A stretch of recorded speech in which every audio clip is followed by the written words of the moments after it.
Oktubre, pasado alas 9 ng gabi, isang batang babae na tinatayang 2 taong gulang ang dinala ng 3 mamang ito sa aming opisina. Hindi raw nagsasalita ang bata kung kaya't minabuti nila itong ilapit na lang sa aming programa. Ang ginawa ko, papasalubong siya, muntik mahagip ng motor, kinuha ko, pasalubong. Opposite kasi yung shop namin eh. Ayon kay Bernardino, isang electrician, magsasara na raw siya ng kanyang shop nung nakita niya ang bata. Wala raw itong tigil sa pag-iyak at waring naliligaw. Pinagtanong-tanong ko doon sa mga magkakariton, hindi nila kilala yung bata eh. So ang ginawa ko, pumunta pa ako doon sa mga iski-iskinita, sa Bukana, wala rin nakakilala. Kaya naman hindi na sila nag-atubili pang i-report ang batang ito sa mga otoridad. Sabi ko, pagsubok to. Eh, alam mo naman, pagka ang tao pala dasal, patuloy na susubukan ka ng Panginoon Diyos eh. At habang wala pang umaakong magulang ng bata, buong puso naman nila muna itong kinupkop. Ang bata, sa magandang kamay, naihatid namin ng maayos. Tama, busog siya, malakas ang katawan para makita sa ina. Gusto kong tulungan yung bata. Kasi alam ko ang naiisip ng magulang, lalo ni nanay.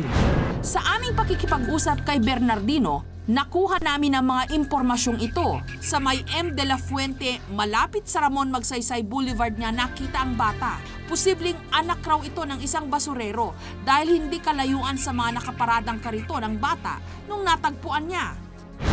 Sa gitna ng aming kwentuhan, isang text message ang natanggap ni Kagawad Leon Nival mula sa kanyang asawa.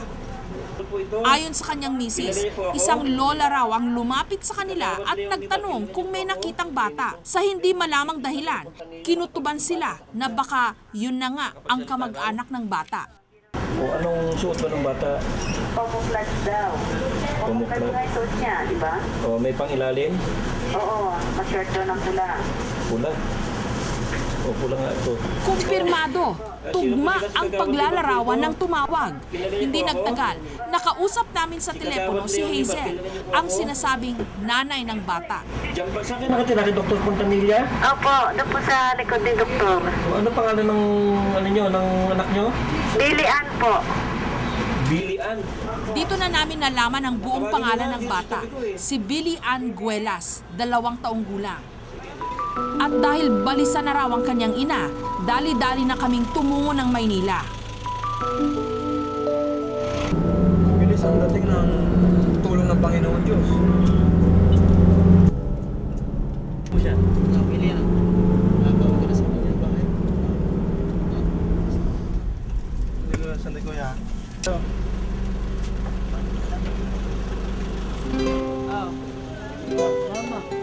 Puno pa rin ng takot si Hazel. Jesus, Mariosep. Pero napawi ang kanyang pangamba nung nayakap na niya ang kanyang anak. Hey, anong gatas pa? Magulang pala. Ano yung gatas niya? Yung gatas niya. Kuya.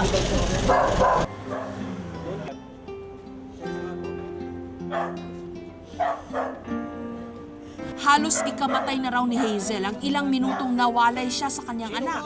Matapos makuha si Billy Ann, agad na pumasok sa kanilang bahay si Hazel. Tila hindi pa rin matanggap na muntik-muntikanan ng nawala ng tuluyan ang kanyang anak.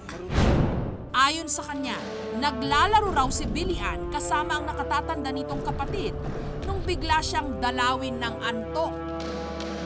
At sa kanyang paggising, wala na ang bata. Sinuyod daw niya ang mga kalapit barangay, pero ni Anino ni Billy Ann, hindi niya nakita. Natakot po ako. Ayong kumulang anak ko. Sobra po ang kaba ko. Lahat ko po inuli buong dyan. Hanggang sa may Mindiola. Makita ko lang po siya. Kapiling na muli ni Hazel ang kanyang munting anghel. At sa sandali nitong pagkawala, lalo lang daw niyang naramdaman kung gaano kahalaga sa kanya ang kanyang anak.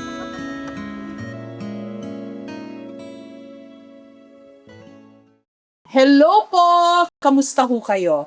Alam nyo ho, bago po kami nagtampok ng mga reunion stories sa KMJS, nauna na po dyan yung aming programang Sana'y Muling Makapiling at Reunions sa ganyang mga kwento. At ngayon, ang good news po, mapapanood nyo na ang full episodes ng mga ito.